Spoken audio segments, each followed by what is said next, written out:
নবী করিম সাল্লাল্লাহু আলাইহি সাল্লাম বলছেন, কোন সন্তান পৃথিবীতে অপরাধী হিসেবে জন্মগ্রহণ করে না। প্রত্যেকটা সন্তান জন্মগ্রহণ করে ইসলামের উপর, আল্লাহর তাওহীদের উপর বিশ্বাস নিয়ে তারা প্রত্যেকেই জন্মগ্রহণ করে, কিন্তু তার পিতামাতা তাদেরকে ধ্বংসের পথে ঠেলে দেয়। একটা সন্তান সে হিন্দুর ঘরে জন্মগ্রহণ করতে পারে, খ্রিস্টানের ঘরে জন্মগ্রহণ করতে পারে, কিন্তু সে ইসলামের উপর জন্মগ্রহণ করে। সে হিন্দু হিসেবে পৃথিবীতে জন্মগ্রহণ করে না, সে খ্রিস্টান হিসেবে জন্মগ্রহণ করে না।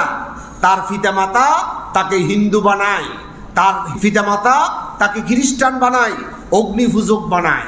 রাসূলুল্লাহ বলছেন,